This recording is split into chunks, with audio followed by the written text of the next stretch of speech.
I am the Clapper Loader, and without me, there are no films. I want you to know that I'm quite aware of how awfully pretentious that can sound, but that's just the way it is. So, today I am musing about Dune. And the more I hear about Dune 2021, the more I am taken back to Dune 1984.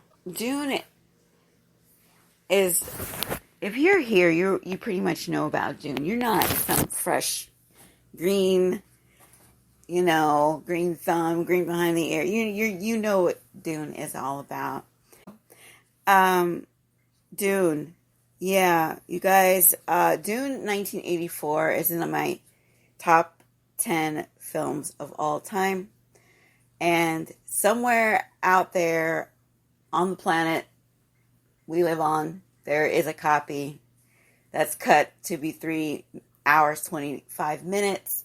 Because I watched it probably 30, 40 times and on cable.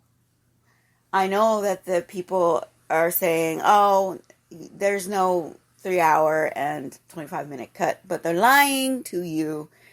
It is, in my opinion, the best cut out there. I know that there is a cut where they put in scenes that were like storyboard scenes and tried to pad the runtime to explain a little bit more about the book. I don't think that you need to explain any more than what is explained. If you are absolutely paying attention to Dune, you will know what is happening. I think that the Dune that we know, the David Lynch Dune, is amazing. I don't see how you cannot think that. One of the things that sticks out the most to me about Dune, well, there's two things. One, the likeness of Kyle MacLachlan to, of course, and Timothée Chalamet, and the could be the younger brother of Kyle MacLachlan in another universe. But can I just go back to Dune 1984 for a moment? I don't think that Dune 2021, I don't believe Dune 2021 would exist without it. Period. When you have a costume designer like Bob Ringwood putting those, I know there were books describing what the characters looked like, but when you have Bob Ringwood bring in this bondagey looking faux leather and probably leather and rubber looking suits and makes it look timeless. They look timeless and space age and unique on film. Are you seriously going to tell me that there's no way that Dune 84 had an influence on Dune 2021? Just the casting alone, when you find some young, soft jawline, very pretty but handsome young man, no, I don't think it would have. I don't think anybody would have gambled. Can you tell me how, though, these movies are being made? I mean, Dune 1984, and also Blade Runner, got sequels. Or sequel to Blade Runner, we have a reboot to Dune. How are these movies being made?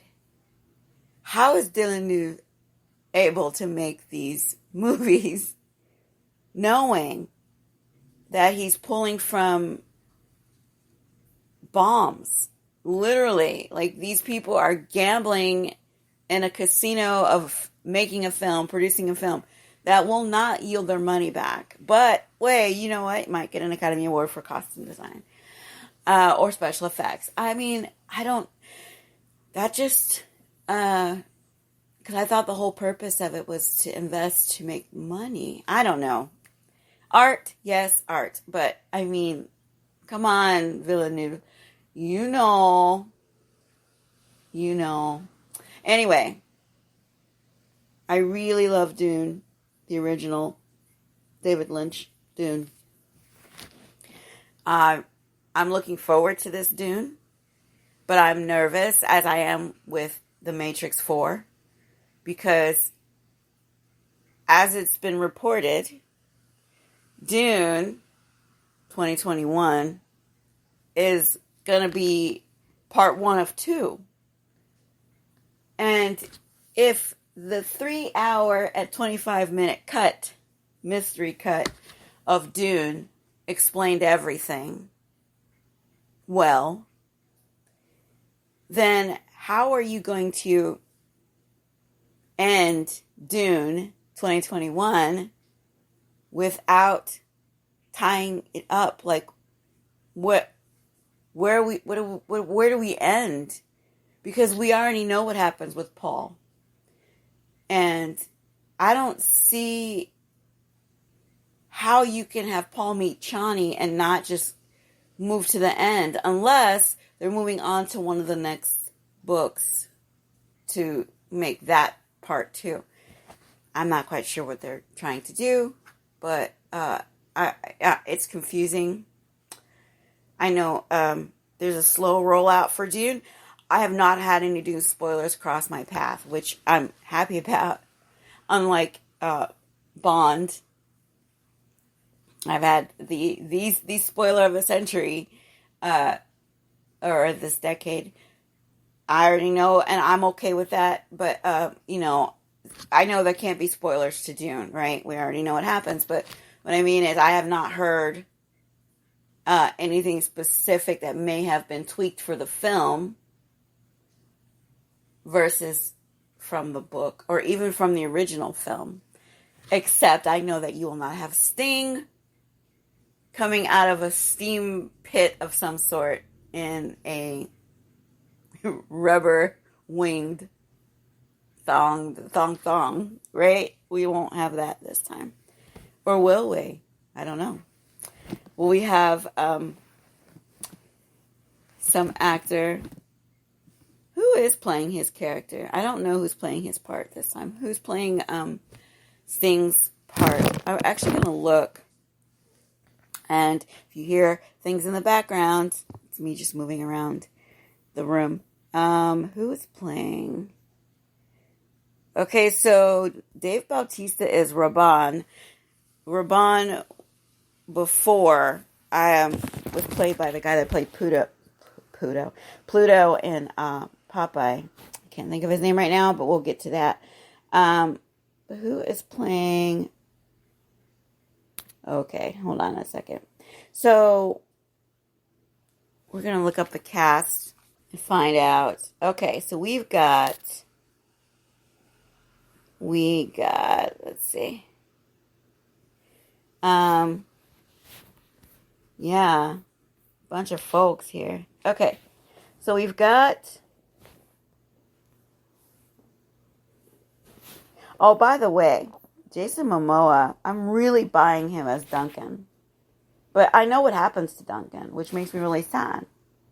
Richard Jordan played Duncan in the 1984 version, and I really liked his performance.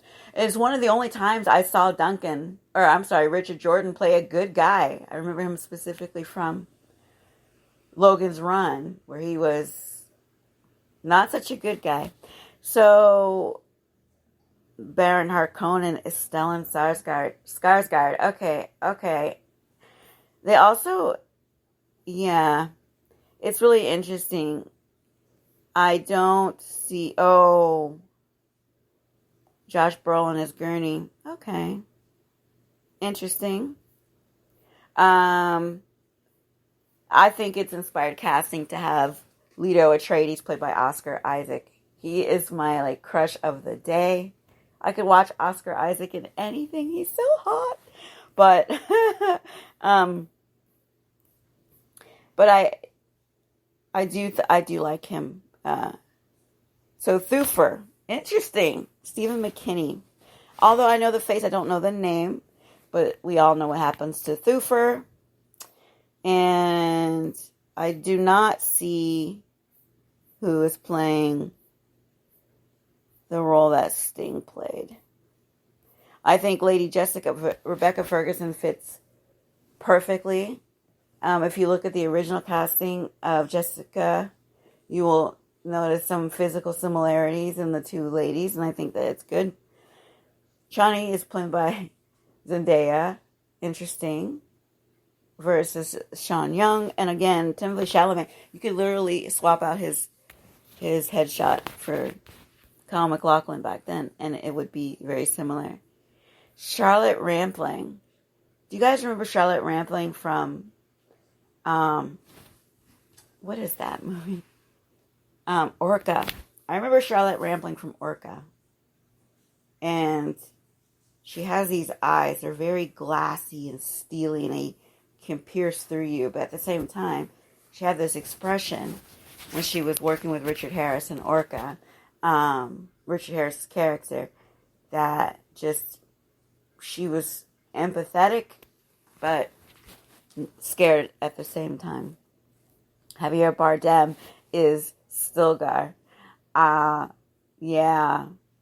So the guy that played Stilgar in the 1984 version is the same guy that played the werewolf in Stephen King's Silver Bullet.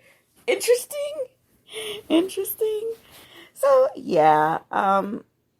Yeah. Interesting. I don't know who's playing Fade. So, we'll see, I guess, who's playing Fade. Thank you for hanging out with me, just musing and rambling on about Dune. In conclusion, I am excited for Dune. But at the same time, I still am very nervous because of the same reasons I expressed before with The Matrix. I am nervous about The Matrix. I wanted to fit in like a piece of the puzzle that they didn't even know they needed, and I want this movie to be on par with that. So, having said that, I am the Clapper Loader, and without me, there are no films.